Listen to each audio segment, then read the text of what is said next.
အိုင်ရစ်ကမှန်ပြတင်းပေါက်နာသွားပြီးမှန်ပေါ်တတွေးထွေးအင်ဂျီနဲ့ပုတ်တက်တန်ရှင်းလိုက်ပေမဲ့အပြင်ဘက်မှာမှောက်မဲနေတာပဲမြင်ရပါတယ်။အပြင်မှာရှိတဲ့သူ့တငယ်ချင်းတွေရဲ့နာမည်တွေကိုအော်ခေါ်ပေမဲ့ဘာတမ်းမှပြန်မကြားရပါဘူး။ကူညီမဲ့သူမရှိတော့ဘူးဆိုတာသိသွားတဲ့အခါအခန်းထဲမှာလွတ်လန်းရှာဖို့ပတ်လေကိုကြည့်လိုက်တာပေါ့။အဲ့ဒီမှာပဲပြတင်းပေါက်နောက်တစ်ခုကိုတွေ့သွားပြီးအပြင်မှာလူတစ်ယောက်အလုရှုပ်နေတာကိုမြင်လိုက်ရတာနဲ့သတိထားမိအောင်အတန်ပြုတ်လိုက်ပါတယ်။အပြင်ကလူနှစ်ယောက်ကလည်းသူ့ကိုမြင်သွားပေမဲ့သူတို့စကားပြောကြည့်လိုက်မှအပြင်ကလူတွေလည်းသူနဲ့တူတူပိတ်လောင်ခံထားရတဲ့အခြေအနေမှာပဲရှိနေမှန်းသိလိုက်ရလို့စိတ်ပြက်အားငယ်သွားရတာပေါ့။အဲ့ဒီနောက်သူ့နောက်ကနယံကိုမတော်တဆထိမိလိုက်တော့နယံတစ်ခုလုံးဆွတ်နေတာကိုသတိထားမိသွားပါတယ်။လေဝင်လေထွက်ပိုက်လိုင်းတွေကလည်းပူနွေးတဲ့လေတွေထွက်လာပြီးအခန်းထဲကအပူချိန်ကစက္ကန့်ပိုင်းတွင်40ဒီဂရီစင်တီဂရိတ်အထိထောက်တက်သွားပါတော့တဲ့အပူချိန်တက်လာတော့ရှူရတဲ့လေတွေလည်းပူလာလို့အင်ဂျီချွတ်လိုက်ပေမဲ့လည်းမတက်တာပဲအပူချိန်က50ဒီဂရီစင်တီဂရိတ်အထိထက်တက်လာပါတယ်။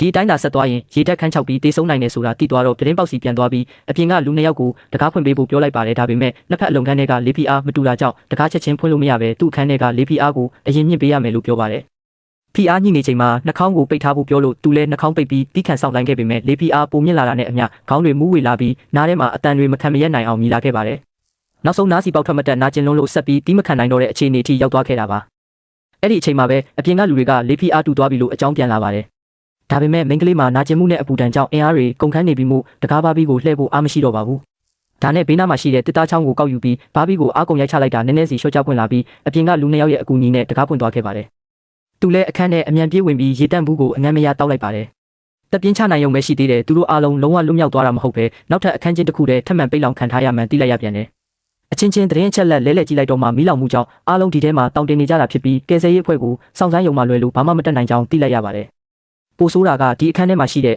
အောက်ဆီဂျင်ကလူ3ယောက်စာအတွက်ရေရှည်မလုံလောက်ပဲမကြခင်အသက်ရှူချက်တေဆုံးနိုင်နေဆိုတာပါပဲ။အဲ့ဒီအချိန်မှာမိန်းကလေးကတခုခုကိုရုတ်တရက်တတိယသွားပေမဲ့နှုတ်ဆက်နေဖို့ပဲရွေးချယ်လိုက်ပါတယ်။မကြခင်မှာပဲသူ့ဘအသက်ရှူရခက်ခဲလာတာကြောင့်ကျန်တဲ့အမျိုးသား2ယောက်အနားယူနေချိန်မှာသူ့ရဲ့လှုပ်ဝက်အစီအစဉ်ကိုတိတ်တဆိတ်စတင်အကောင့်ထဲပေါ်ပါတယ်။